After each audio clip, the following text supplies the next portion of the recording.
personas que pronto estén interesadas. Ya está en live, estamos en vivo en la página de Facebook. Permítame por favor un minuto e iniciamos.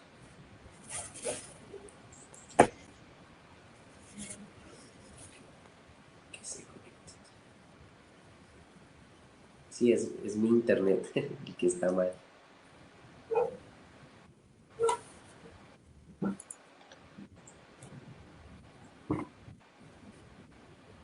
Sí, va, bien. ¿Listo? Entonces, buenas noches a todas las personas de la página Pensando en Lenguas. Es un privilegio para nosotros pues estar aquí, poder compartir acerca de este nuevo diálogo que vamos a tener. Este diálogo sobre la justificación. Un diálogo pues como siempre tenemos personas que nos pueden ayudar a entender un poco más la dinámica de cada diálogo y a entender pues las diferentes posiciones que hay para así nosotros tener un conocimiento de ellas y poder pues como ellos nos están modelando dialogar. Por un lado pues tenemos a nuestro hermano Mauricio Jiménez. Por favor, Mauricio, danos un saludo a las personas que están viendo, que seguramente te siguen. Bueno, muy agradecido también, Manuel, de invitarme a esta plataforma, a este diálogo. Eh, Siempre es bueno tener estos diálogos, ¿cierto? Y siempre haciéndolo en el espíritu del cristianismo, ¿cierto? Con el respeto y eh, con la reverencia que corresponde, ¿no? Uh-huh. Vale. Entonces, también con nosotros está Alvin Góngora, un amigo, pues como somos de Colombia, nos conocemos. Por favor, Alvin, salúdanos. Saludos, mijo. Muy buenas noches para todos, para todas. Muchas gracias, Manuel, por convocarnos a esta conversación y muchas gracias, Mauricio, por enriquecerlo con las perspectivas que traes. Un tema que aparentemente no arrastra, ¿cierto? Si fuera sexo, una vaina así que valdría la pena, chévere. La justificación, bueno. Eh, pero con toda seguridad que va a ser bien interesante, ¿no? Rescatar la relevancia de un tema como este y la pertinencia para nuestra vida, para nuestra ética, en estos tiempos en que por fin llegó algo que nos golpeó duro a los cristianos. Un bichito nos impide reunirnos. Y yo creo que no se ha visto en la historia, que no pudiéramos reunirnos. Bueno, muchas gracias, Manuel, por la invitación. Vale, Alvin, gracias a ti y a Mauricio, de verdad que gentilmente se abren a este diálogo y a querer pues hablar con personas que piensan distinto. Y eso es algo que les valoramos y les acuñamos.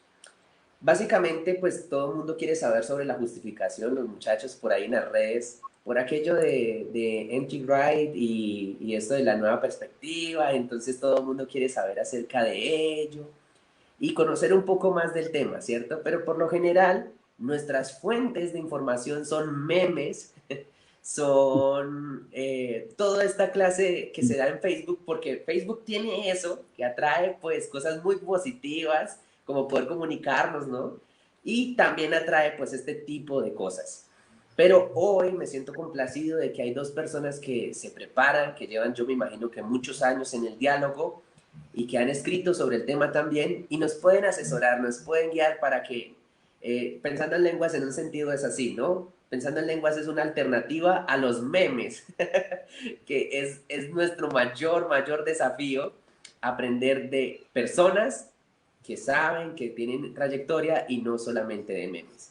Para esto vamos a hacerlo pues con un orden y el orden que yo he escogido básicamente es por popularidad. Y entonces las rondas que vamos a tener, primeramente va a estar con nosotros nuestro hermano Mauricio, porque entiendo pues la posición es más popular, y luego va a estar Alvin después de nuestro hermano Mauricio. Vamos, básicamente consiste en 5 rondas, pero las más elementales son 3. La primera es la presentación. vamos a presentar para que las personas conozcan nuestra posición. La segunda es yo le llamo de defensa, pero no es tanto defensa, sino es porque esta posición que yo represento es más viable, ¿cierto? Es algo como de integridad intelectual, como decir, si yo estoy aquí es porque yo creo que es eh, una opción viable. Para mí lo es, entonces yo la recomiendo, posiblemente las personas que estén indecisas. Y lo tercero es una conclusión. Todo en el tono de diálogo, de aprendizaje, que muy bien hemos visto en otros invitados, y yo sé que esta vez no va a ser la excepción, en donde todos podamos aprender. Así, entonces vamos a iniciar este diálogo. De una vez les digo a todas las personas que siguen la página que pueden dejar sus preguntas porque hoy, a diferencia de otras veces, sí vamos a escoger por lo menos una o dos preguntas para nuestros invitados. Entonces, por favor, piense su pregunta o de acuerdo a la conversación como se vaya dando y la vamos a escoger para hacerla a nuestros invitados. No siendo más, entonces, no sé si estás listo, Mauricio, y empezamos contigo, con tu presentación en 12 minutos como lo habíamos hablado, lo escrito, y vas a presentar pues la postura tuya y te escuchamos.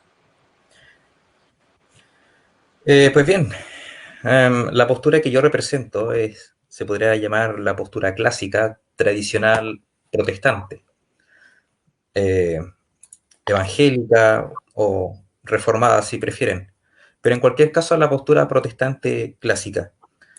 Eh, bueno, desde este punto de vista, nosotros definimos la justificación o la doctrina de la justificación por la fe. Aquí voy a leer algunas de las cosas que yo ya he escrito, así que les voy a compartir de esa manera. La justificación por la fe, según esta perspectiva, es ese acto, o se entiende como ese acto declarativo y resolutivo de Dios, en virtud del cual y por los méritos de Cristo somos reconocidos como justos y aceptos delante de Dios en un sentido legal.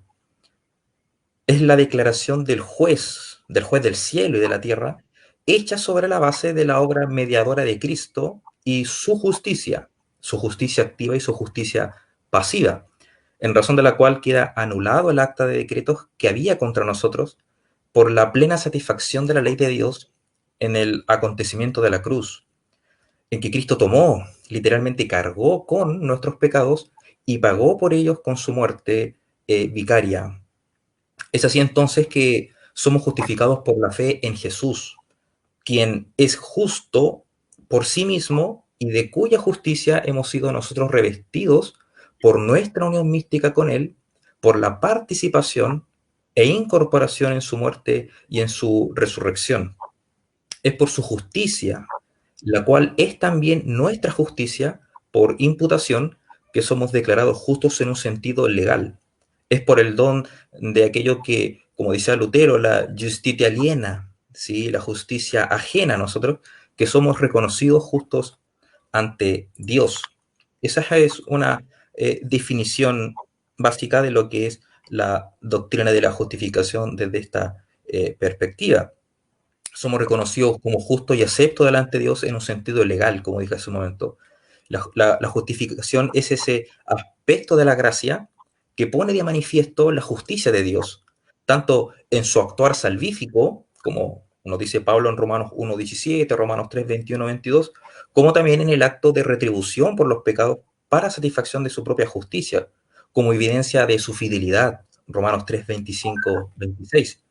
Y que nos coloca además en una nueva posición legal, un nuevo estatus respecto del estado natural en que nos encontrábamos a causa del pecado. Se trata de una obra de la gracia soberana, de la cual somos hechos partícipes solo mediante la fe en Jesucristo, como dice Pablo en Romanos 5:1, ¿cierto? Justificados pues por la fe tenemos paz para con Dios por medio de nuestro Señor Jesucristo. La justificación por la fe no consiste de una actividad divina en la cual los pecadores somos hechos justos ante Dios, sino solo de aquel conocimiento legal eh, eh, o judicial que declara que somos justos delante de Él en relación a la ley divina. La justificación nunca significa hacer justo, sino solo declarar que alguien es justo. Por ejemplo, Cuando Lucas narra las afirmaciones de Jesús tocante a Juan el Bautista, dice, y todo el pueblo y los publicanos cuando lo oyeron justificaron a Dios, bautizándose con el bautismo de Juan.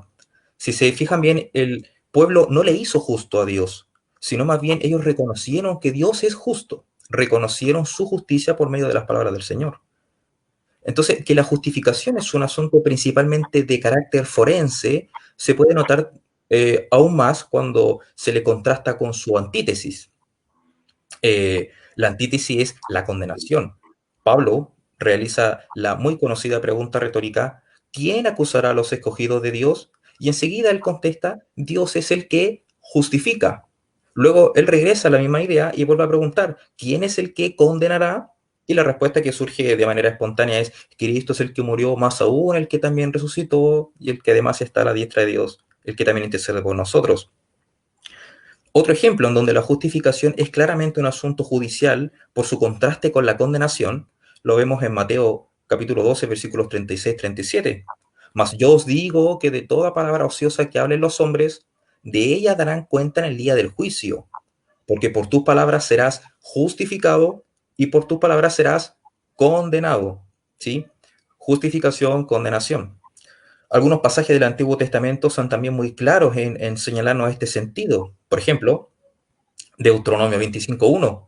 Cuando haya contienda entre hombres, se presentarán a juicio para que se les juzgue. Se nota el escenario judicial aquí, ¿cierto? En el contexto de un tribunal. Y dice el texto, justificarán al justo y condenarán al malvado. Nuevamente ese contraste. Otro texto, por ejemplo, Primera de Reyes 8:32. Tú oirás desde el cielo y actuarás y juzgarás a tus siervos, condenando al impío y haciendo recaer su proceder sobre su cabeza y justificando al justo para darle conforme a su justicia. Otro ejemplo, Proverbios 17:15. El que justifica al impío y el que condena al justo, ambos son igualmente abominación a Jehová. En Romanos 5:16 también leemos, y con el don no sucede como en el caso de aquel uno que pecó, porque ciertamente el juicio vino a causa de un solo pecado para condenación, pero el don vino a causa de muchas transgresiones para justificación. Para condenación y para justificación son dos claros contrastes que demuestran esto que he venido diciendo.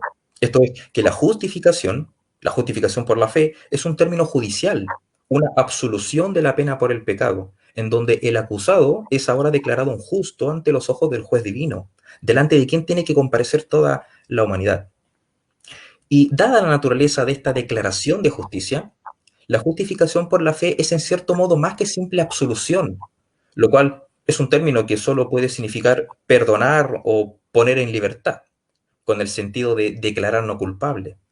Por consiguiente, es más correcto decir también y principalmente que es una declaración de justicia, un cambio de posición en el que el pecador es reconocido no solo como no culpable de haber transgredido la ley de Dios, sino como un justo, y por lo tanto ya no solamente no quedan cargos contra él por los cuales realizar una sentencia o una acusación, sino que cuenta con un estatus de justo que le permite estar en una relación de pacto con Dios. Un texto importante también es Romanos 5:9, pues mucho más estando ya justificados en su sangre, por él seremos salvos de la ira. Donde la ira es una referencia al juicio escatológico de Dios, dirigido a los pecadores de este mundo. Una posible referencia al día de la ira de Romanos 2:5. En este pasaje, en Romanos 5:9, el estado presente de justificado es lo que hace posible que por medio de Cristo seamos salvos de la ira de Dios. Esto, desde luego, pone a justificación y a la ira de Dios, que no es otra cosa que el propio juicio escatológico condenatorio de Dios, en un nuevo contraste, donde la justificación es la antítesis a la ira divina que resulta en juicio. La justificación aquí es, así como los otros ejemplos que acabo de dar, un elemento judicial favorable a los hombres y por lo tanto un asunto de carácter forense. En la parábola del fariseo y del publicano, de Lucas 18, 9 y 14, tenemos un concepto un tanto similar respecto de la justificación. Ambos, cuenta la parábola, subieron al templo a orar, mientras que el primero se jactaba ante Dios de su aparente rectitud y falta de pecados, el segundo se reconoció pecador y rogó a Dios su compasión. Este último, dice Jesús, descendió a su casa justificado antes que el otro. Ahora bien, debe recordarse que esta parábola fue dicha, como señala Lucas, a unos que confiaban en sí mismos como justos, probablemente en un sentido moral y religioso.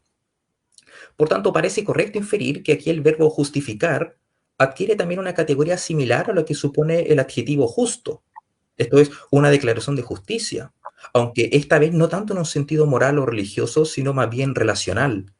El publicano no solo encontró cabida a su oración, fue escuchado por Dios aun siendo un pecador, ¿cierto? Fue también reconocido justo, a diferencia del fariseo que pretendía presentarse justo ante Dios por sus buenas acciones. Bueno, un axioma sobre el cual todos los cristianos podemos descansar y confiar plenamente consiste de la afirmación de que Dios es un Dios justo y que no hay injusticia en él. Todos estaremos absolutamente de acuerdo con que Él es justo en todas sus acciones, en todo lo que hace. Pero con esto no quiero significar precisamente que Él es justo en el sentido de que es fiel, aunque lo es, y en alguna medida esto también se implica, sino más bien que es justo en tanto juez que juzga con justo juicio al mundo. Hasta aquí todo bien. Hasta aquí la conciencia humana está de acuerdo con la idea de que un juez justo es el que condena al malvado y que condenar al malvado es una cosa justa. Porque, ¿qué otra cosa sino castigar al malvado en lo que corresponde hacer? En lo justo es lo que corresponde. No obstante, leemos nosotros en Romanos 4:5 una afirmación bastante desconcertante, por así decirlo. Pablo dice: pero al que obra no se le cuenta el salario como gracia, sino como deuda. Mas al que no obra, sino cree en aquel que justifica al impío, su fe le es contada por justicia. De una manera muy directa, el apóstol testifica que Dios justifica al impío. Esto parece una lectura no tan trascendental, pero si nosotros comparamos esta afirmación con otras afirmaciones de la Biblia, nos damos cuenta de que hay algo muy interesante acá. Por ejemplo, en Proverbios 24-25, el versículo 24 dice: el que dijera al malo, justo eres, los pueblos lo maldecirán y le detestarán las naciones. ¿Se nota? Ahora, otro proverbio que también leí hace un rato, que es muy interesante, dice: el que justifica al impío y el que condena al justo, ambos son igualmente abominación a Jehová. Pero si Dios es un juez justo que abomina estas prácticas, si es el Dios que, como dice Números 14:18, de ningún modo tendrá por inocente al culpable, ¿cómo puede entonces Él declarar justos a pecadores y seguir siendo justo? O más importante, ¿en qué fundamento posible Dios puede decirte que eres justo cuando de hecho no eres justo? Y muy por el contrario, eres un pecador empedernido, un transgresor de la ley de Dios.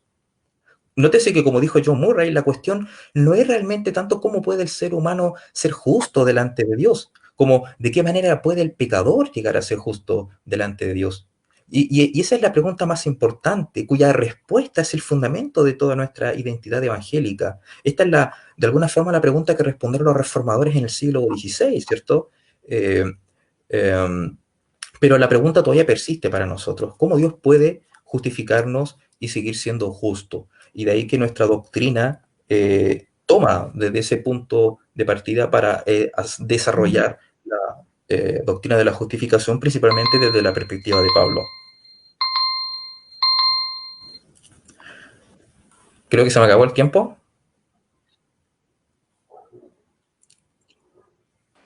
Sí, ¿Sí? pero ya concluiste, te podemos dar un minuto, un segundo más si quieres La verdad concluir. que no, pero si quieren Ah, lo...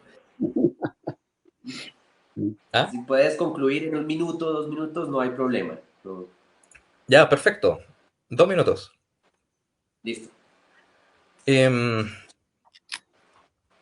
Charles Slater, en su más bien resumido trato con la doctrina, él plantea esta cuestión de una manera que a todos se nos puede hacer muy familiar. Él comienza preguntando: ¿cómo puede un juez que es absolutamente justo y recto justificar, declarar justo a un criminal que es absolutamente culpable y condenado? ¿Cómo puede un ser humano escapar de la condenación al infierno? Supongamos que un padre vuelve a su hogar y encuentra a su familia asesinada. Después de una agonizante persecución, él consigue aprehender al asesino. Cuando el criminal finalmente comparece ante el juez, se lo encuentra incuestionablemente culpable del crimen. Pero cuando llega el momento de darle la sentencia, el juez hace la siguiente declaración: este hombre ha cometido un crimen terrible, pero yo soy un juez muy caritativo y elijo declararlo inocente. Yo declaro que él es justo ante los ojos de la ley. Tal juez sería justamente considerado un criminal tan grande como el ofensor. Él ha justificado el impío y es una abominación al Señor, ¿cierto? Esta ilustración que hace Leirer es interesante y nos pone ante una situación que nos obliga a entender cómo entonces es que Dios puede declarar justos a culpables, pecadores, sin pasar por encima de su propia justicia, esto es, de su rectitud retributiva. Ahora, imaginémonos por un momento a todos los pecadores compareciendo delante del tribunal de Dios. Sabemos que no es indiferente al pecado, de manera que Él solamente podría proceder mediante una de tres opciones: aplicar la justicia sobre ellos y condenarlos, esto es, la justicia en términos punitivos. Segundo, comprometer su propia justicia, perdonarlos y recibirlos tal y como están. O tercero, transformarlos en personas justas, no éticamente justas, sino legalmente justas, y sobre esa justicia declararlos justos. Respecto de la primera opción, la Biblia nos advierte que eso es precisamente lo que va a suceder con los incrédulos. Pero, ¿y qué hay de los que creemos? Dios obviamente no podría proceder comprometiendo su propia justicia, por todas las consideraciones que hemos dado, de modo que solamente nos queda la tercera opción. Ahora bien, si Él puede ejercer esta tercera opción, entonces los puede declarar justos. ¿Ya? Ya lo dijo el Señor en el Sermón del Monte: si vuestra justicia no fuera mayor que la de los escribas y fariseos, no entrarán al reino de los cielos. De lo cual se deduce que solo una justicia perfecta a los ojos de Dios, el juez justo, nos puede hacer aceptos en su reino celestial. Como muy correctamente dijo Rudolf Bultmann, hablando con precisión, la justicia es la condición para recibir la salvación, la vida. Pero ¿cómo puede el hombre generar semejante justicia, cierto? No puede, no tiene la capacidad en sí mismo ni el poder para hacerlo, y no obstante la necesita para que Dios le reciba en su reino. Y no importa lo mucho que se quiera esforzar por alcanzar esa norma de justicia, todo esfuerzo humano siempre va a ser infructuoso y en vano. De ahí entonces, y ya con esto voy a terminar para no alargarme más, obviamente este tema es mucho más largo, este desarrollo es mayor, pero solamente para concluir con esta idea, de ahí que nosotros afirmamos que esa justicia, en virtud de la cual Dios nos declara justos, no es una justicia que proviene de nosotros, sino una justicia que Dios nos concede como un don. Y esa es la justicia que nosotros recibimos de Cristo por imputación, pero en la forma de una unión mística. Al unirnos místicamente con Cristo, nosotros nos hacemos de aquello que es propio de Jesús. Y entre eso, su justicia nos es considerada como nuestra justicia. Y sobre esa justicia perfecta, Dios nos puede declarar justos y por consiguiente somos entonces justificados. Gracias, Mauricio. Muy bueno ese último ejemplo. Eh, Me puso a pensar. Entonces, después de este tiempo de presentación, pues de la posición tradicional, viene nuestro querido amigo Alvin, aquí al calor de un tinto, vamos a escucharte. Y, y va a hacer lo mismo, va a presentar por ahora, igualmente en 11 minutos. Entonces, Alvin, cuando gustes, puedes presentar, por favor. Gracias, Manuel, y gracias por la oferta de tinto. Aquí no me ha llegado nada. Espero que me llegue. Aprovecho para saludar a algunas personas que se han conectado: Tatiana en Ocaña, Walter en Villavicencio, Joana en Bogotá, Alejandro, creo que estás en Armenia todavía. Y por fin, mi querido Andrés Rocha, nos vemos las caras, y eso me alegra mucho. Y las preguntas que están haciendo son fascinantes, porque la presentación que acabas de hacer, Mauricio, es prácticamente el resumen de toda la doctrina. Bueno, la mía sí va a ser muy, muy breve. Ustedes van a observar que va a haber muchos puntos en común con la presentación que acaban de escuchar. Empezando porque en efecto es la revelación de la justicia de Dios, es la revelación del carácter de Dios. Mauricio hablaba de un acto declaratorio, soberano, y yo quiero enfatizar es el hecho de que Dios se da a conocer, y se da a conocer como justo. Y en segundo lugar, quiero ubicarlo en un contexto que es muy preciado en la tradición de la cual proviene mi hermano Mauricio, y que la he aprendido de esa tradición, y es el contexto del pacto. Hay pacto, hay pacto, y esos pactos son eternos. Eso se acaba con el transcurrir de la historia. En el caso nuestro, básicamente sería el común.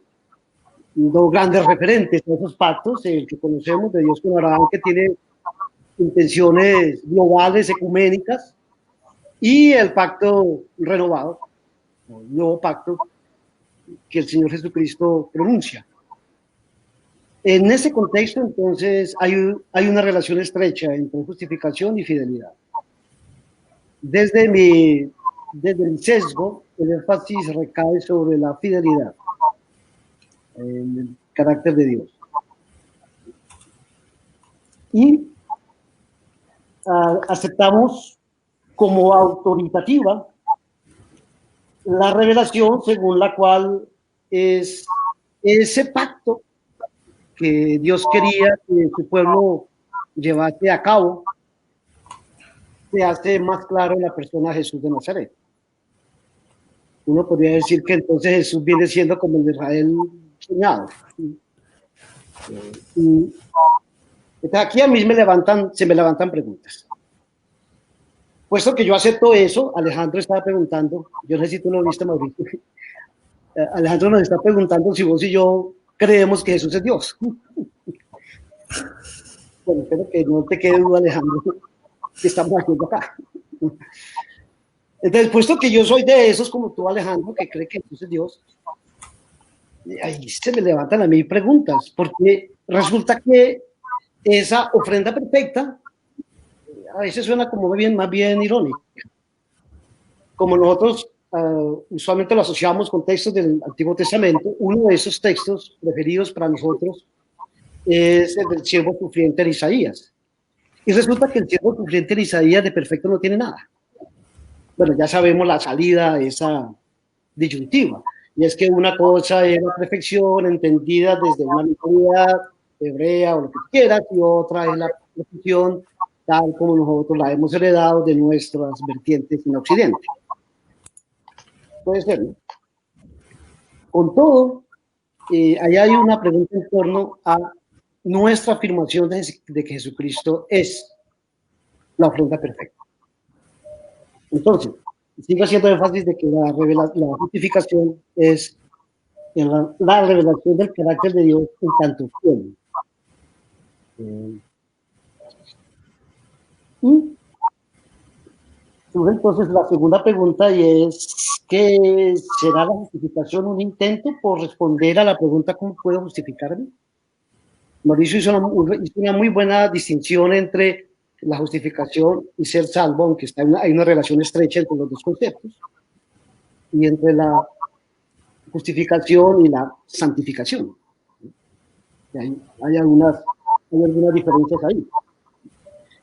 Con todo, ¿cómo me justifico?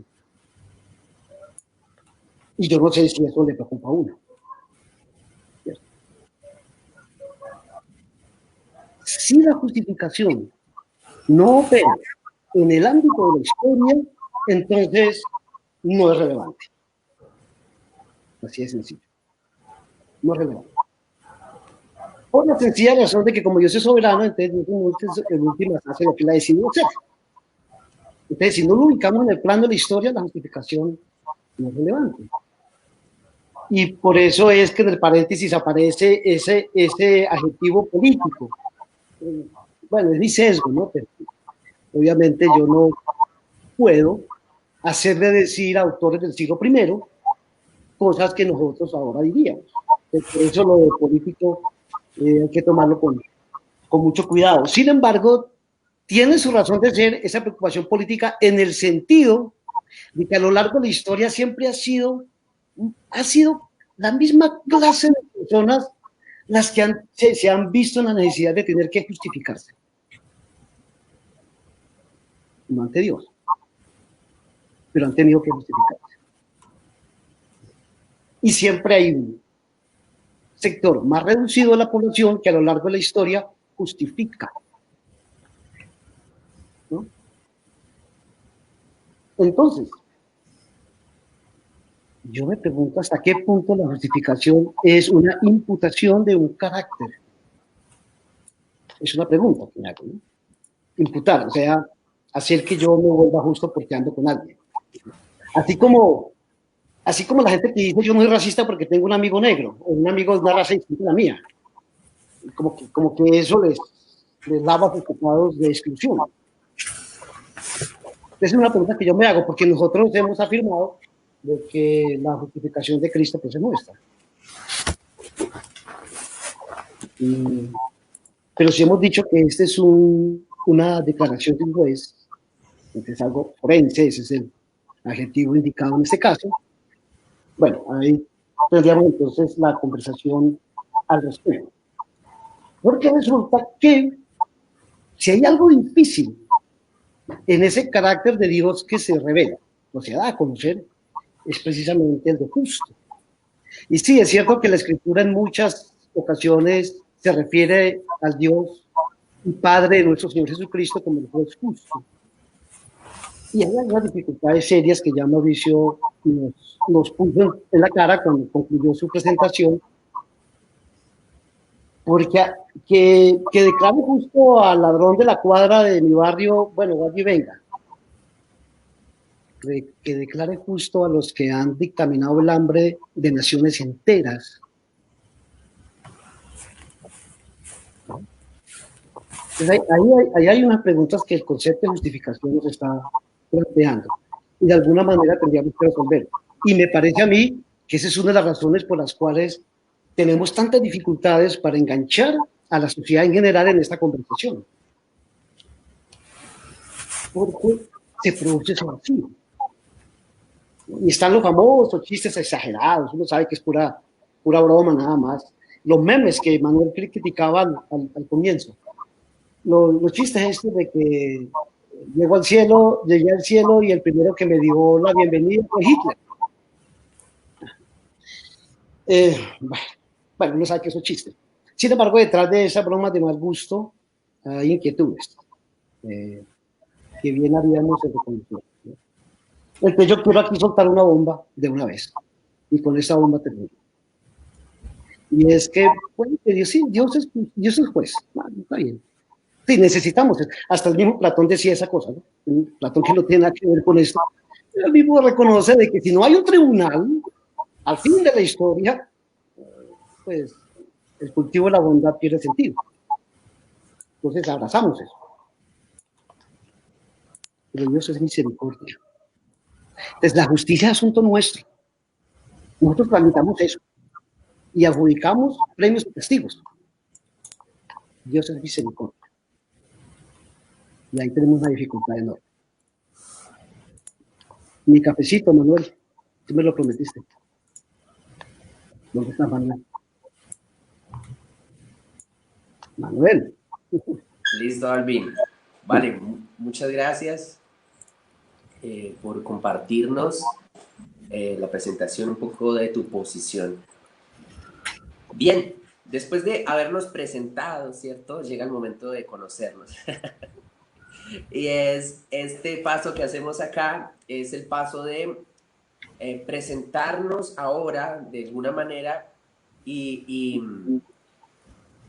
por ejemplo, Mauricio es muy querido en los sectores de los muchachos y presentar nuestra opción para aquellos que están indecisos, ¿cierto? Que quieren conocer, en mi caso, no todo ya lo tengo resuelto. Siempre quiero ir a alguien, siempre quiero que me ayuden. Y yo sé que muchas personas les gusta un asesoramiento. Así que vamos a entrar en una segunda ronda. Y en esta segunda ronda, cada uno de nosotros vamos a tratar de justificar, entender un poco por qué nuestra opción es un poco mejor o es más viable para el cristianismo. Por algo, pues nosotros la escogimos. Ya diálogos atrás alguien nos dijo que pues no hay opción mejor, decían. Pero pues siempre sentimos en la honestidad que si nosotros escogimos algo es porque de alguna manera nos parece más viable que otras cosas. Entonces, por favor, hermano Mauricio, en 6 minutos explícanos por qué tú crees que podría ser la mejor opción para el cristianismo en general, la justificación general. Bueno, yo partí definiendo la justificación como un asunto judicial, ¿cierto? La justificación es un término que no solamente en Pablo, sino que en otros lugares donde nosotros lo vemos en la Escritura, tiene ese énfasis, ese sentido.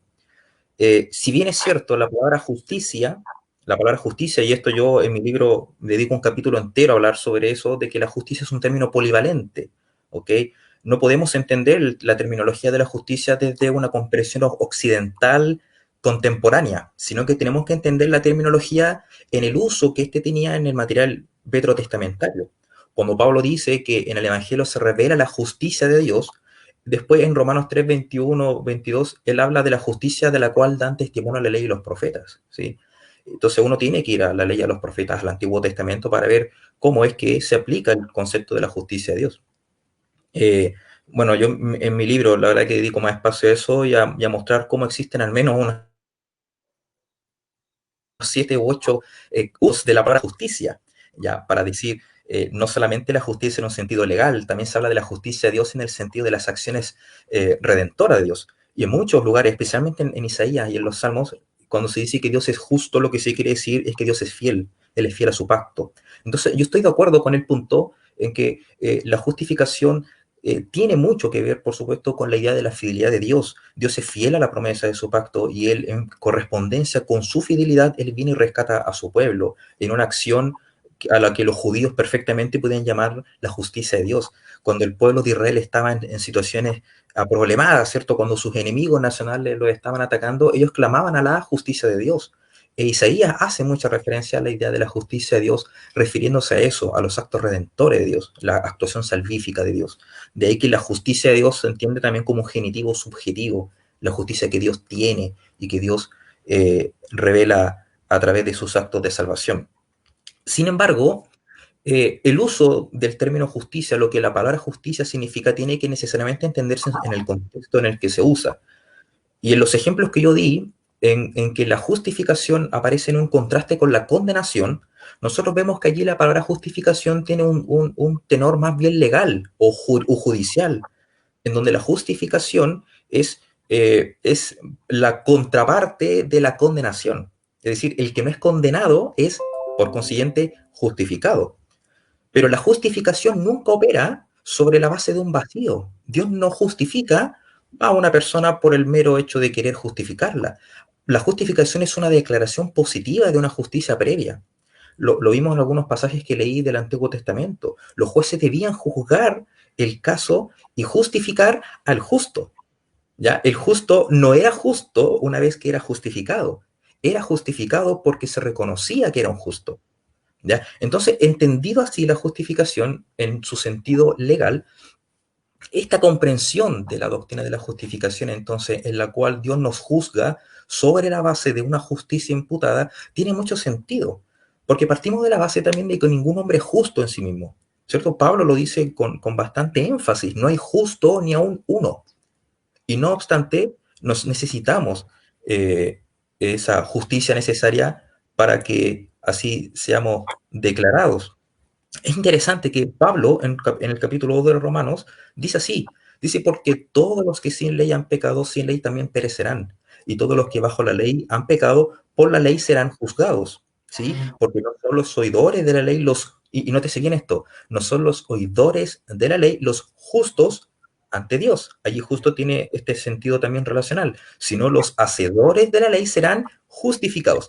Nótese el uso de justos y justificados en este mismo contexto, significando exactamente la misma cosa. Pero él dice, son los oidores, no son los oidores de la ley los justos ante Dios, sino los hacedores de la ley serán justificados. Y ahí uno entra en un tremendo problema. ¿Cómo el hombre puede llegar a ser justificado por la ley si nadie ha cumplido la ley? Y más adelante Pablo hace esta afirmación de que no hay justo ni aun uno, ¿cierto? Y que es precisamente por medio de la ley que nosotros somos conscientes del pecado y somos acusados de pecado. Ahora, ¿cómo entender esto entonces? Pues bien, legalmente, el justificado es aquel que, habiendo comparecido delante del tribunal de Dios, ha sido hallado justo en el sentido forense de la palabra. Es decir, es reconocido como alguien que ha cumplido obedientemente la ley de Dios. Y es por lo tanto un justo en ese mismo sentido. En consecuencia con ello, la justificación siempre es un asunto legal o forense, y por consiguiente un acto declarativo de conformidad con la ley de Dios. En lo que a la justicia respecta, la justificación siempre es por la obediencia a la ley de Dios. Y esto no es menos cierto en el sentido escatológico en que Pablo lo dice aquí en Romanos. Entonces, ¿cómo debemos entender las otras afirmaciones de Pablo tocante la justificación, las obras de la ley y la fe? Pues definiendo qué es la justificación por la fe. Y ese fue lo que yo hice al principio. Entonces, en lo que a la justicia respecta, la justificación siempre es por la obediencia a la ley de Dios. Y esta obediencia, la obediencia de Cristo a nuestro favor. O sea, si nosotros logramos ser justificados, si Dios nos declara a nosotros justos, es necesariamente por el mérito de aquella justicia que no nos pertenece. De ahí que Lutero entendía esta afirmación de Pablo en Romanos 1:17 como una justicia revelada, cuando dice que en el Evangelio la justicia de Dios se revela por fe, para fe. Bueno, yo en mi libro dedico también un capítulo para hacer una exégesis a lo que Pablo quiere decir allí. Y estoy de acuerdo con Lutero en que la justicia allí debe entenderse como genitivo objetivo, la justicia que nosotros poseemos y con la cual nos presentamos delante de Dios, y que es una justicia regalada, una justicia ajena a nosotros. Pero también estoy de acuerdo con otros pensadores, Caseman, por ejemplo, en el siglo XX ya, de que la justicia de Dios en ese texto también es una referencia a los actos salvíficos de Dios. Pero no son conceptos mutuamente excluyentes, ¿ya? Como dice Douglas Moo, debemos escoger entre antropología y teología. Debemos decir que la justicia de Dios es la justicia que Dios nos regala y por lo tanto una justicia objetiva que nosotros poseemos y con la que nos presentamos delante de Dios, o debemos escoger en un sentido teológico la justicia como acto salvífico de Dios. Bueno, como él y como muchos otros que pensamos así, creemos que no hay necesidad de escoger entre uno y lo otro. La verdad es que ambas realidades están presentes en la pluma de Pablo, tanto la fidelidad pactual de Dios en su acto de redimir, como en el acto de conceder y regalar la justicia como un don, como lo leemos más bien en Romanos 5, como el don de la justicia. Sí, sé que me pasé ya del tiempo. Vale, Mauricio, gracias. Gracias por esto. Ya el diálogo toma su camino. Y bueno, quiero invitar a las personas que nos están viendo nuevamente, por favor, hagan sus preguntas, se pueden dar cuenta que las estamos teniendo en cuenta y además, si pueden compartirlo, para nosotros sería una bendición, para más que todo hacer un poco más famoso el diálogo que el debate, en ese sentido de que siempre están los malos argumentos, pero qué bueno es escuchar personas cuando dialogan, ¿cierto? Siempre podemos hacerlo. Bien, Alvin, por favor, danos la propuesta por la cual tú crees que esta posición tuya es más viable o recomendable. Bueno, yo no sé si Abimael Rodríguez todavía esté conectado, me hace sentir en casa, porque él dice, no se le entiende muy bien a Alvin. Gracias, sí, Abimael. Eso pasa siempre, ¿no? No se me entiende. Tengo problemas con el título de esta sección. ¿Por qué mi postura es más viable? No sé. Hacerle propaganda a esto es como, ¿no? Pero las preguntas que veo aquí apuntan a por qué encuentro más persuasivo concebirla en estos términos, siguiendo con lo que Marx está diciendo, de que es una declaración de una corte, es un asunto forense. Siguiendo con eso, ¿por qué lo encuentro más persuasivo? Cuando lo aterrizo al engranaje de la historia. Porque aquí nos hacen preguntas, alguien está preguntando, creo que ya anotó, ahí lo estoy viendo ahí, ¿desde cuándo el Evangelio adoptó un sentido judicial? Creo que el mismo hermano Carlos Alberto es el que pregunta, ¿y por qué eso tiene que ser por la vía del sacrificio? Andrés Rocha está preguntando si es que tenemos que partir de la idea de que la humanidad es mala por naturaleza. Bueno, estas son las preguntas. Entonces, por eso mi preocupación de carácter político, porque resulta que en la adjudicación en el ejercicio del pronunciamiento de esa declaración de justicia hay vacíos. Ya lo mencionaba brevemente antes, ¿no? Hay vacíos. Entonces, una dificultad es, Dios es juez, pero Dios es misericordioso. Entonces, ese juicio está viciado, porque Dios tiene un sesgo. El primer sesgo que compartiríamos con Mauricio es que Dios está a favor de su pacto. Y es en virtud de ese pacto que pronuncia una declaración. Ese pacto ocupa un lugar en la historia. Si inicialmente en sus primeras declaraciones, bajo la imagen de Abraham, el pacto tiene esas dimensiones ecuménicas, ¿qué nos dice ese pacto en un mundo fragmentado? Marcado por el racismo, la xenofobia, la homofobia y todas las fobias que usted podrá imaginar. Si el Señor Jesucristo levanta una copa y dice, esta es mi sangre. Bueno, pues los colombianos aquí presentes, pues podemos hablar de derramamientos de sangre. Yo sé que me van a decir, momentico, porque usted está confundiendo peras con manzanas. Usted no puede poner la sangre de Cristo al mismo nivel de la sangre de los que luchan por la defensa de la tierra. Yo sé que me van a decir eso. Pero hay un testimonio de la revelación de Dios que me dice que esos derramamientos de sangre desde Abel algo hacen frente al trono de Dios. Entonces, estoy hablando de justificación desde una perspectiva política porque estoy diciendo que en la persona de Jesús de Nazaret estamos justificados los don nadie. Los famosos don nadie a los que se refirió famosamente Eduardo Galeano, los marginados. Desde un continente como el nuestro, tan vilipendiado que en mi diálogo con las nuevas generaciones de intelectuales españoles se niegan a reconocer la responsabilidad histórica de España en la postración de América Latina, con todo y que tienen a un Borbón todavía como su rey. En un continente así, que nos están obligando a que nos entendamos a partir del amo colonial. ¿Qué es justificación?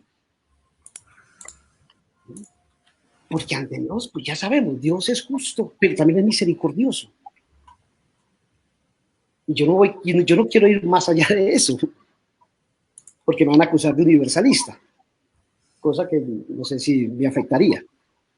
Yo solamente sé que no soy Dios. Y solamente sé que Él dijo, yo soy misericordioso. Y por eso se dan esos irritantes contradicciones como las que Mauricio reconoció y que obviamente responde también a esa contradicción, pero con todo queda en el aire la sensación de que si vamos a ser salvos, que se nos diga, por lo menos ahora, de manera previa, no concluyente, que hay una justificación que nos favorece. Y si se nos va a imputar, algo en lo que todavía tengo preguntas, pero bueno, si se nos va a imputar la justificación de Cristo, entonces esa ofrenda, que es perfecta precisamente porque rompe con todos los modelos de perfección y que es un hombre obrero, marginal, pobre, algo tiene que decirle a una comunidad marginal, pobre y negra.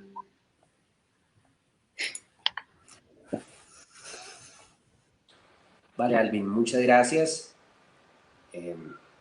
Bien, creo que aquí voy a cambiar un poquito el orden que teníamos y quiero que iniciemos con alguna pregunta para cada uno de ustedes y luego la pregunta que cada uno de ustedes puede hacer a su homólogo si gusta, si no, pues no hay problema.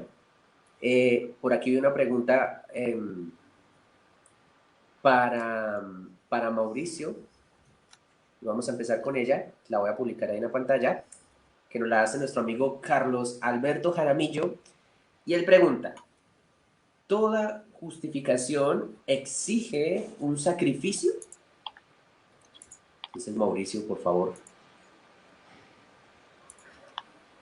Si la justificación implica el perdón de nuestros pecados, yo quisiera saber si Carlos Jaramillo está de acuerdo con que justificación implica el perdón de los pecados, ¿sí?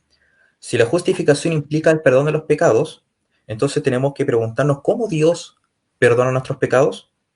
En el Antiguo Testamento tenemos abundancia de ejemplos de cómo es que Dios procedía para perdonar nuestros pecados y lo hacía a través de sacrificios expiatorios, ¿cierto? La expiación era el medio a través del cual Dios se condescendía con su pueblo y en un acto de plena reconciliación les perdonaba porque sus pecados eran cubiertos. Eso es lo que significa la palabra expiación, cubrir. Ya, los pecados eran cubiertos y por consiguiente Dios los perdonaba y los recibía, ¿cierto? El perdón exige el sacrificio absolutamente, absolutamente. Lean Isaías 53, ¿sí? Jesús paga el precio de nuestra reconciliación por medio de su sacrificio. Lo dice Pedro, quien llevó él mismo nuestros pecados en su cuerpo sobre el madero, para que nosotros, estando muertos a los pecados, vivamos a la justicia, por cuya herida fuimos sanados. Pablo en Colosenses 2, 13 y 14, ¿sí? Si mal no recuerdo, 13 y 14, habla del sacrificio de Cristo como al habiendo tomado el acta de decretos que había contra nosotros y la clava en el madero y muere por ellos. O sea, una cosa fundamental en el cristianismo, y esto es transversal para cualquier corriente teológica dentro del cristianismo, es que Jesús murió por nuestros pecados, ¿sí? Si Jesús no murió por nuestros pecados, entonces tenemos que arrancar una buena parte, una buena porción de las Escrituras. Sí, sí, si mal no recuerdo, 13. Ah, sí, me escuché una cosa repetida ahí. Parece que tienes Sí, problema con pero ya, audio. Sí, bueno, lo que decía, entonces el perdón siempre exige el sacrificio, absolutamente. Y uno de los aspectos de la justificación es que la justificación es también una concesión de la gracia por medio del perdón, y ese perdón se consigue necesariamente a través del sacrificio de Jesús. Ahora, Pablo mismo dice que fuimos justificados por su sangre. Lo dice, pues mucho más estando ya justificados en su sangre, por él seremos salvos de la ira. ¿Qué significa estar justificados en su sangre?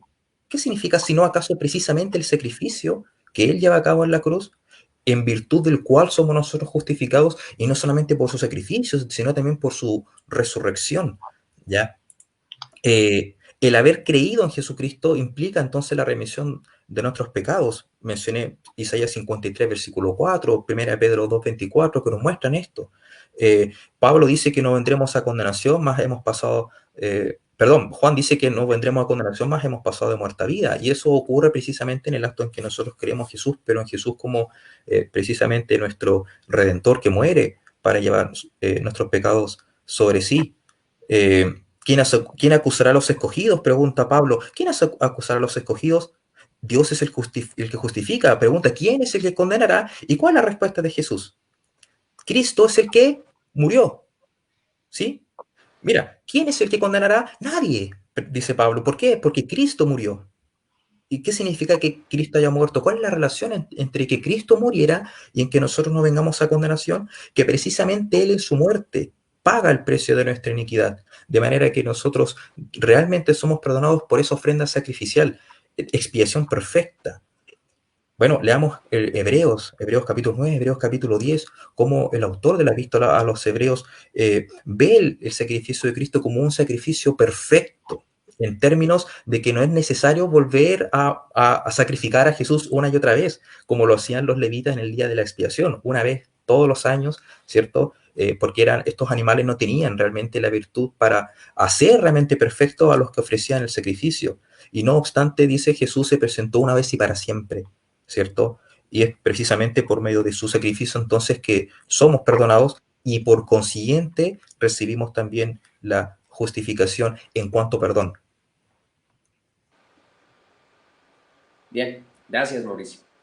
Vamos a leer entonces otra pregunta, pero para Alvin, que de por sí ya la mencionó. Y Andrés Rocha dice, al momento de hablar de la justificación, se parte de la idea de que la humanidad es mala por naturaleza. ¿Lo es? ¿O será que lo es desde una visión marxista? Es la sociedad que afecta a la humanidad. ¿Qué piensas, Alvin? Lo cual me lleva a la pregunta anterior, de que si todo perdón exige sacrificio. Esa pregunta anterior me hizo recordar una conversación que tuve con un profesor que era un abogado marxista, y él amablemente, como porque yo no lo molestara más, accedió a leer uno de los libros del Nuevo Testamento, no recuerdo cuál. Y él me dijo, por ahí escuché una vez, después de que había leído eso, ¿no? Él me dijo, por ahí escuché una vez de que ustedes los cristianos dicen que sin derramamiento de sangre no hay remisión de pecados. Eso se me parece a mí al marxismo, que sin derramamiento de sangre no hay revolución, o sin revolución no hay socialismo. Ya, hoy tenemos un buen tema de conversación. Porque eso, esta pregunta plantea lo que Andrés está diciendo. Entonces, ¿para qué esta doctrina siga esa línea de reflexión en la que el castigo es fundamental? Nos toca a partir de que el ser humano es malo por naturaleza.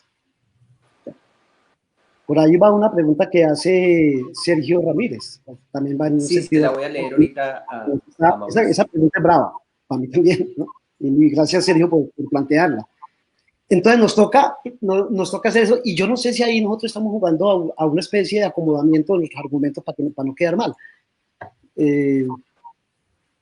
Por alguna razón, a los cristianos de tradición protestante nos molesta que se hable de la bondad humana. ¿Cierto? Ahora, que eso exime el castigo. Bueno, aquí daría para otro tema de conversación, ¿no? Y es ese asunto de la ley, el castigo y la cosa en Pablo, la frase que ya la has mencionado 2 veces, Mauricio, de que el Señor quitó en la cruz una acta de condenación que había en contra de nosotros. Hombre, esa es la ley. Esa es la ley. Y si vamos por ese lado exagerado, en 2 Corintios, cuando Pablo está recordando, para criticar a sus contrincantes, está recordando el viejo acontecimiento en el monte Sinaí, que luego de descender, de tener una cita larga con Dios, era tan fuerte la gloria de su rostro que él tuvo que cubrírselo. En el Antiguo Testamento se nos dice que él lo cubrió porque la gente no soportaba el esplendor de su rostro. Pablo dice en 2 Corintios, no, él se lo cubrió porque ese brillo se iba desvaneciendo. Y dice él, y hasta el día de hoy leemos la ley con ese velo, como para que no se note que esa ley se está desvaneciendo. Bueno, eso da para otra conversación, como te digo. Pero volviendo a la pregunta de Andrés, entonces, ¿hasta qué punto nosotros podemos decir a buenas a primeras, así tajantemente, que pues sí, el ser humano es malo? Pero al mismo tiempo decimos, y ahí nos contradecimos, ¿no? Pues sí, es candidato a la redención, pero ¿cómo? Mire, la ley es la que te dice que tú eres malo. Nadie más te dice que tú eres malo. La ley. Sea que esté escrita en un código, o sea que tú la tengas adentro, o sea que la hayas interiorizado, y aquí estarán los freudianos que nos explicarán cómo es ese proceso, pero la ley te condena. Entonces, para que no haya condena, ¿qué tiene que pasar con la ley? Esa transición entre Romanos 7 y Romanos 8 es fascinante. Gloria a Dios por Romanos 7, porque nos desnuda. Y gloria a Dios por Romanos 8, porque nos libera de una manera grosera. Nos libera de la manera como a los cristianos evangélicos de herencia protestante reformada no nos gusta que nos liberen. Porque a nosotros hemos dicho que si algo malo le pudo haber pasado a la sociedad occidental es el humanismo. Y es el humanismo el que ha dicho, mire, las cosas tienen que ir de adentro. Y eso dice Romanos 8. Esa ley tiene que venir de adentro. En la ley del espíritu fluye. De adentro para afuera. No viene de afuera para adentro. Hay una especie de autonomía ahí que no nos hace quedar muy bien parados. Y yo no sé si nosotros invitaríamos a Pablo a nuestros púlpitos. O por lo menos el Pablo que estudió esto. Bueno, esto es para entonces apuntar al hecho de que no podemos entonces pasar por alto la perversidad de las estructuras. Bueno, Andrés está mencionando a Marx, pero han sido varios, aparte de más los que han apuntado eso. Entonces, yo puedo ser el tipo más bueno, o puedo ser consciente de la justificación que Dios ha pronunciado en mi favor. Y puedo ser un oficial del ejército colombiano haciendo todo lo posible y todo lo correctamente posible para ascender.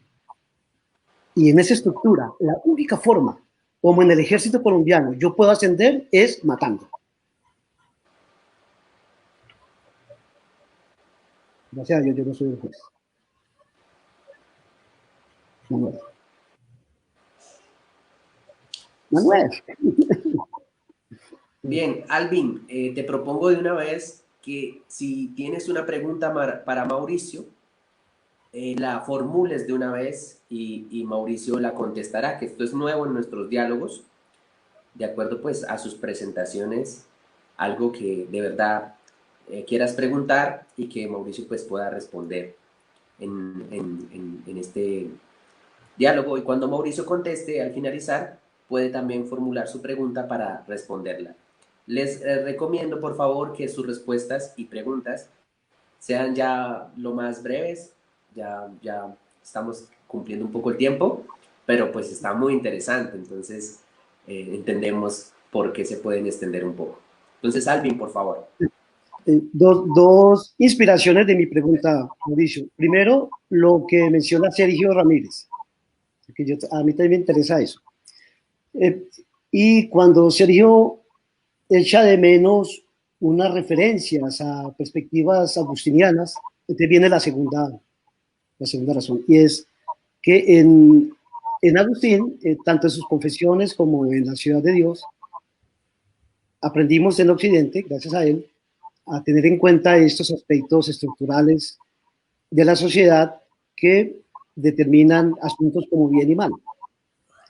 Entonces, esa preocupación se me hace más consciente a mí luego de haber atendido, espero yo, con oídos abiertos, no sé qué tan buen estudiante yo sea, a las voces que nos vienen de las tradiciones reformadas. Estoy pensando exactamente en un texto de Henricus Berghoff, que tiene todo un capítulo dedicado al problema de la estructura.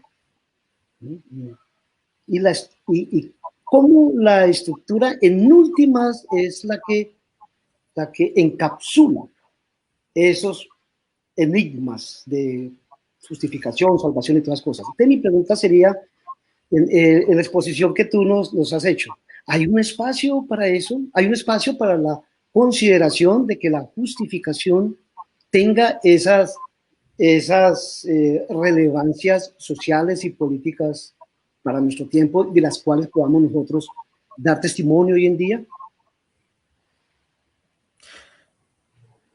¿Puedes formularme la pregunta de otra forma? Solamente la pregunta. Bueno, solamente la pregunta, ¿no?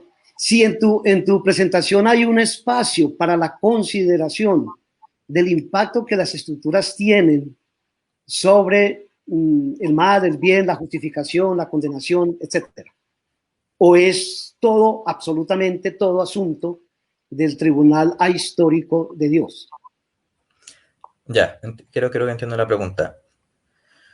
Bueno, la justificación, y esto hay que entenderlo, de aquí, ojo, no es desde la lente reformada.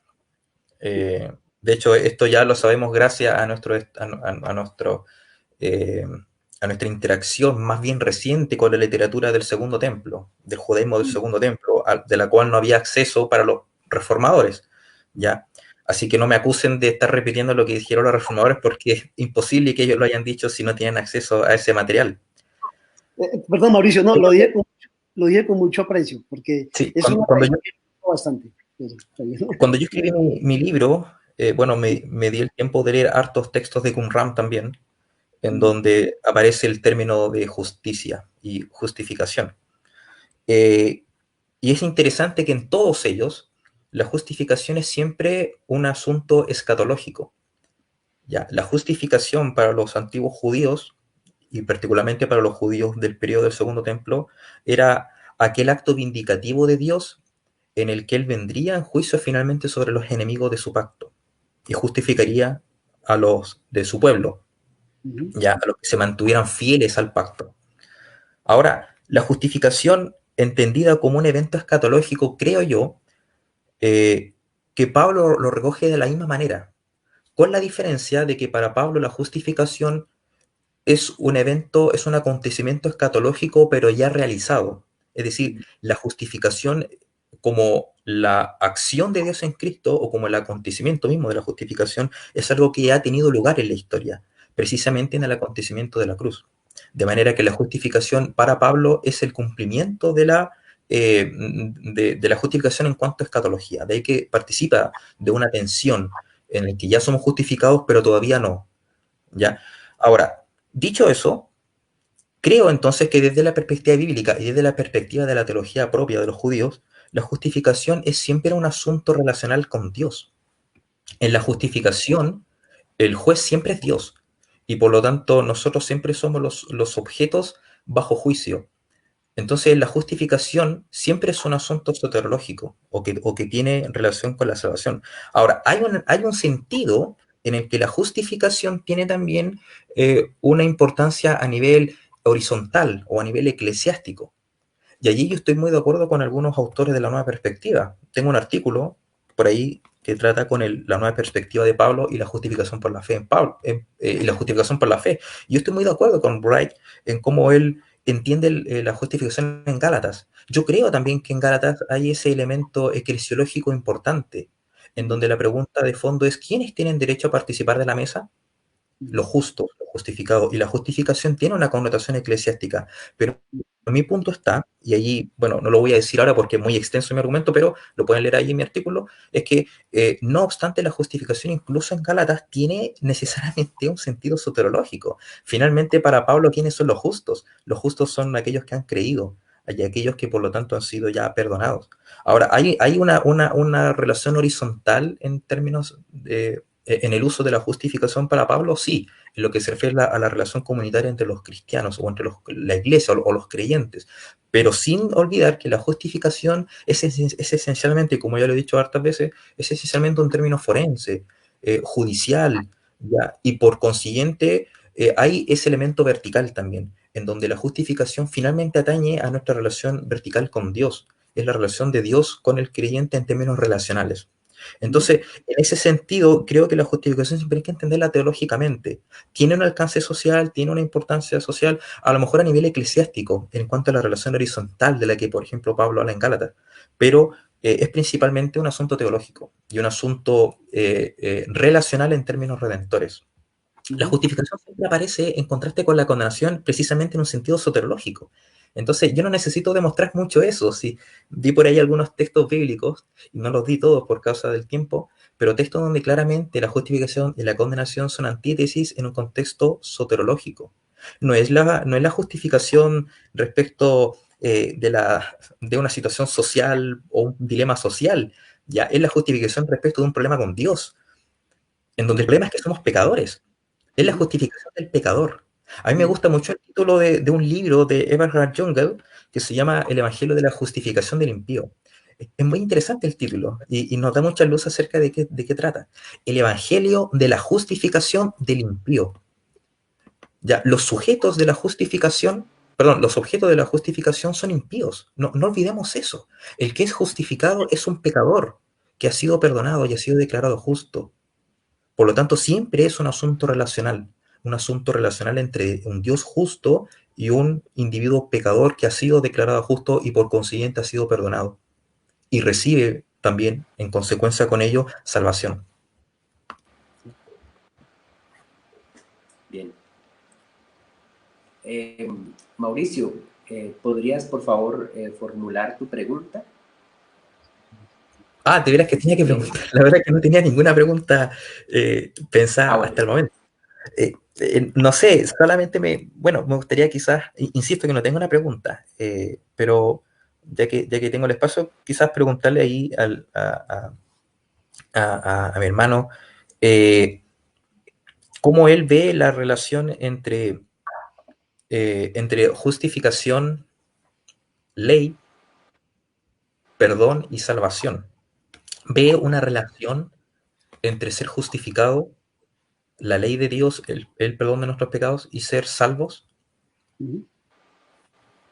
Eso, Ya, básicamente eso. está bueno. Primero, Mauricio, me gusta mucho tu claridad.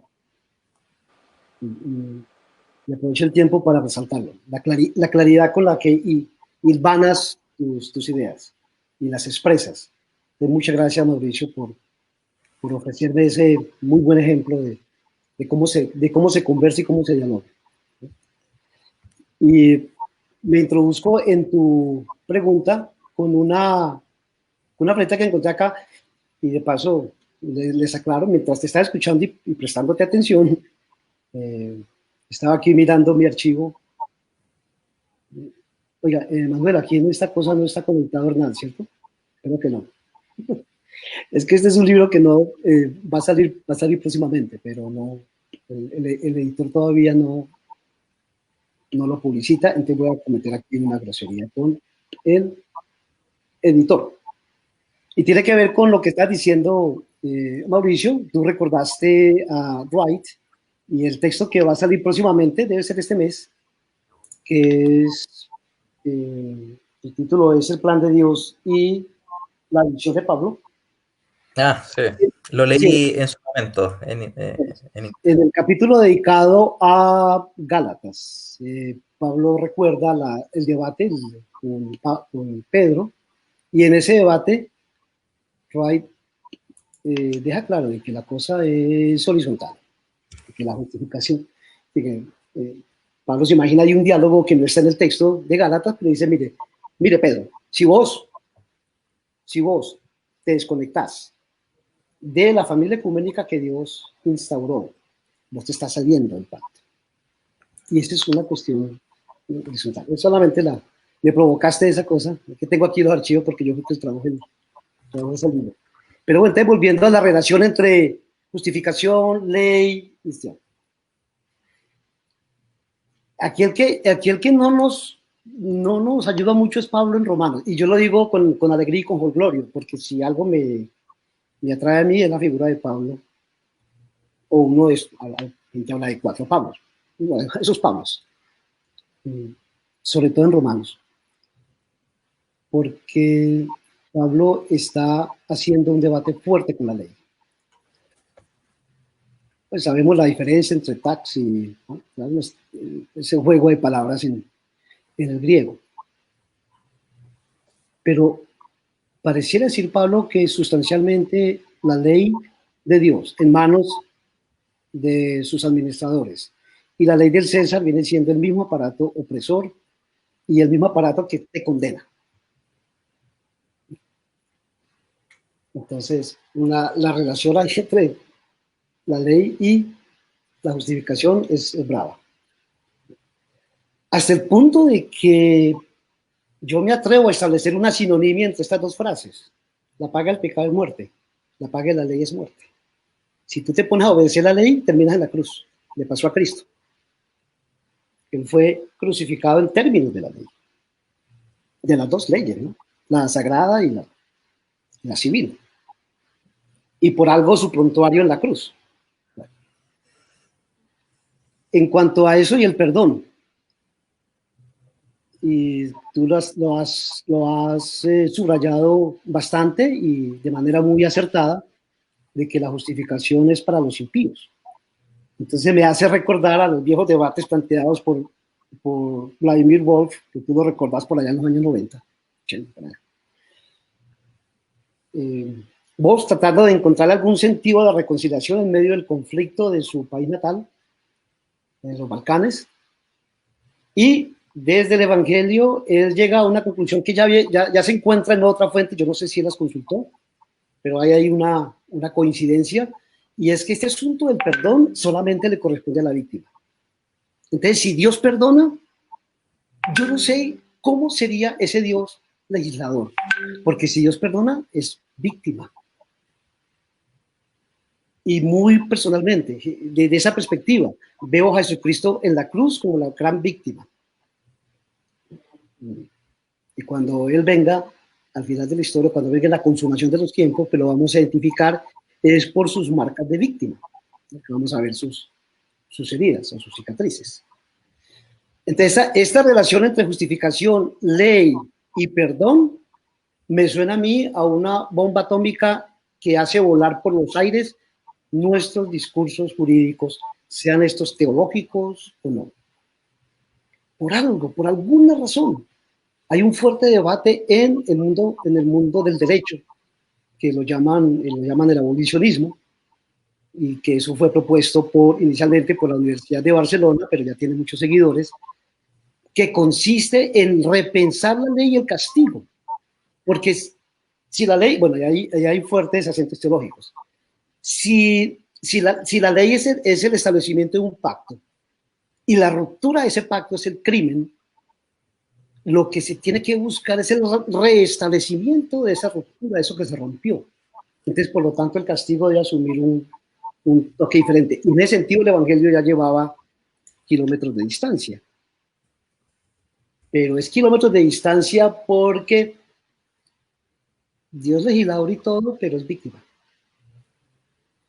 Y termino con esta parte, hablando de la ley. Estamos en el Éxodo y la ley son 10 mandamientos, ¿cierto? Una columna ahí de 10 mandamientos. Pasan las páginas y los siglos y llegamos a los profetas, Jeremías y Miqueas, y esas páginas ya son 3 normas. Y siguen las páginas y los siglos y el salto intertestamentario y llegamos a Jesús de Nazaret y esas 3 normas son 2. Y seguimos avanzando y llegamos a Romanos 13 y esa norma es una. El que ama ha cumplido la ley. Y algo tiene que decirnos eso frente a lo que hemos hasta ahora reflexionado en torno a los problemas de la justificación y cómo la justificación es para un impío que ha roto un pacto que originalmente tenía sus buenas intenciones de redención, pero que se convirtió en un aparato de opresión.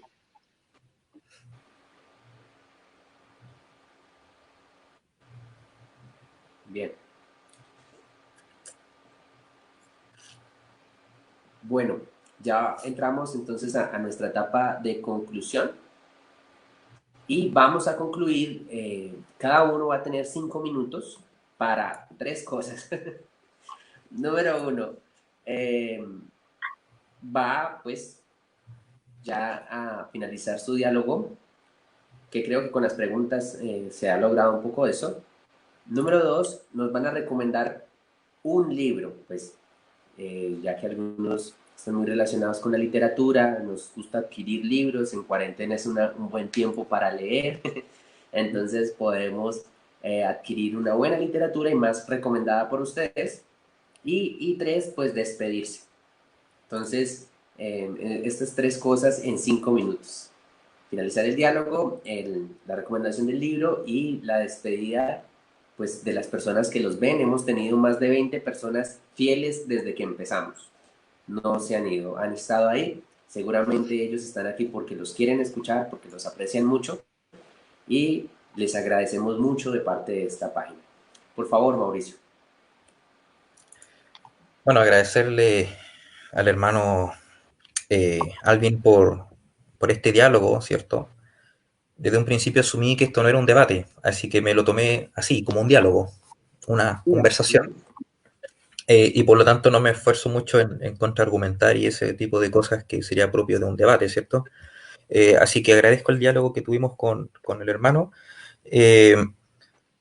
A ver, la verdad que es invitar a los que estén escuchando a estudiar esta doctrina, la doctrina de la justificación.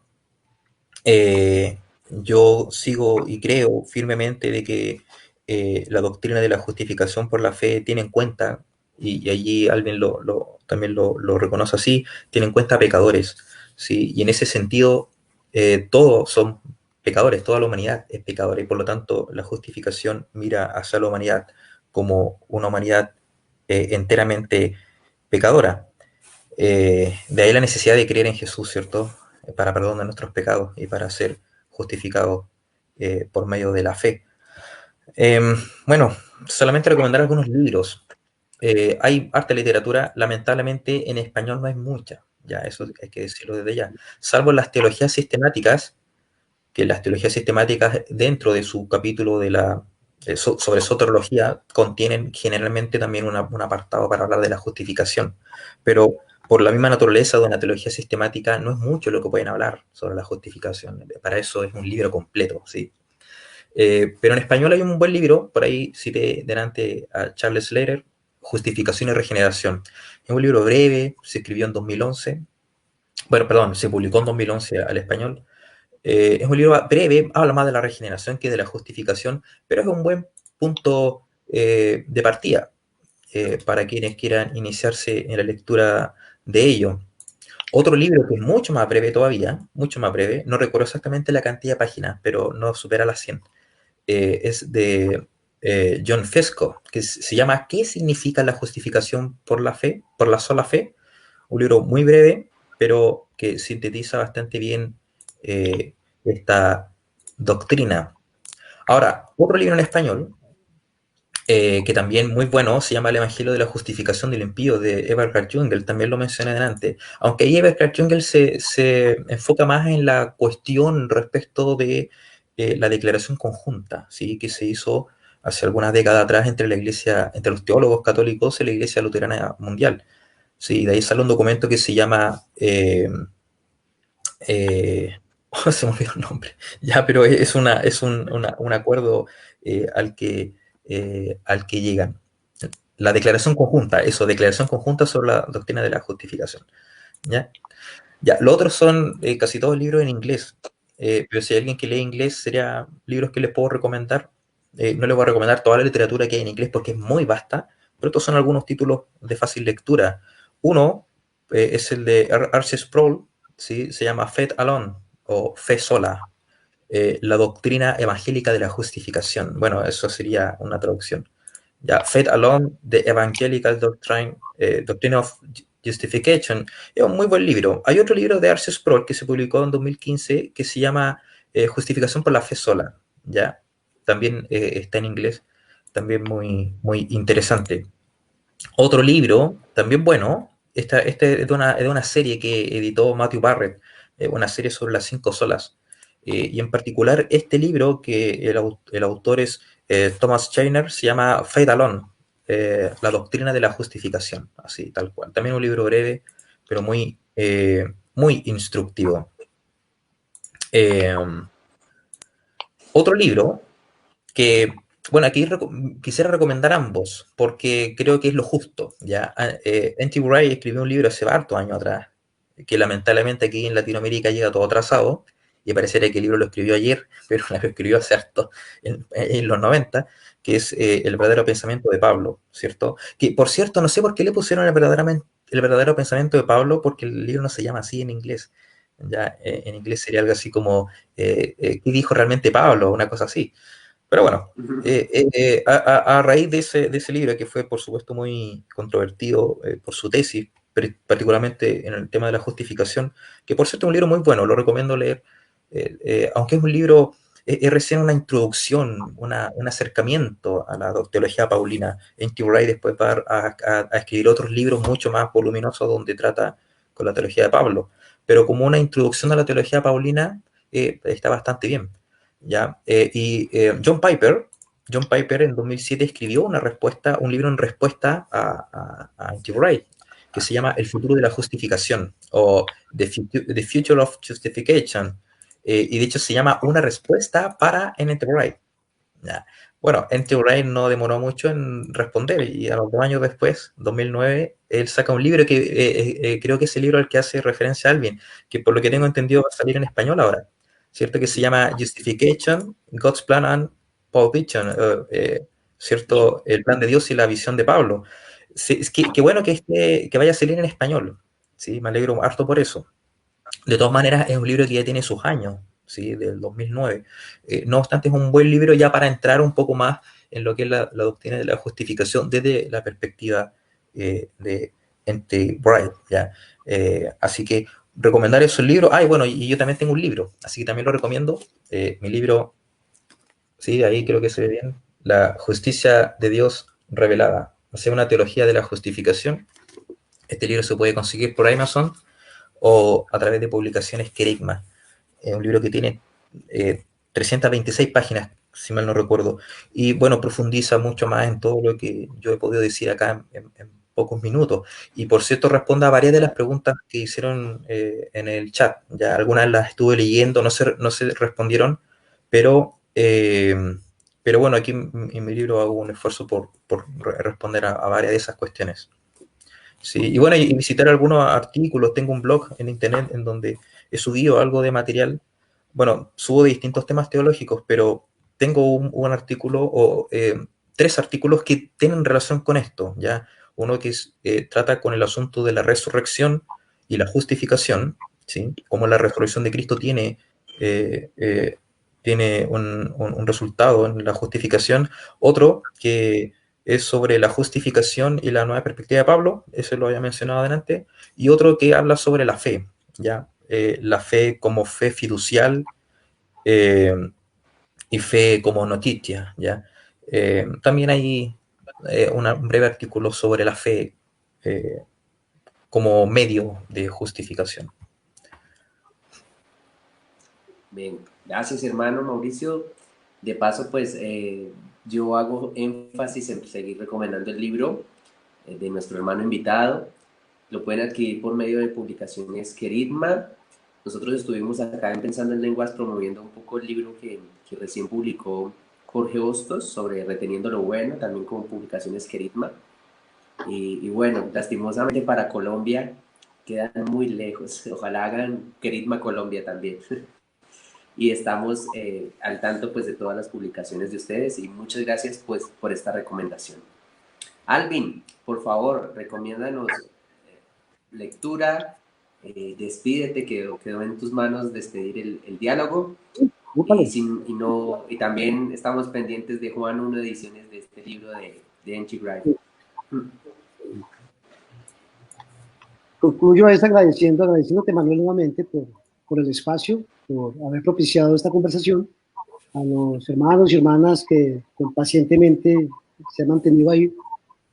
Muchas gracias, Mauricio. Vuelvo a reiterar mi aprecio por la claridad de tu trabajo. Entonces, muchas gracias, Mauricio, también por haberme honrado con permitir este diálogo y hacerme partícipe del diálogo. Muchas gracias. En cuanto al libro, el que mencionaste, Mauricio, ¿no? Que va a ser publicado, o está siendo publicado, o está impreso por Juan 1.1. Un problema es que lo salió muy largo.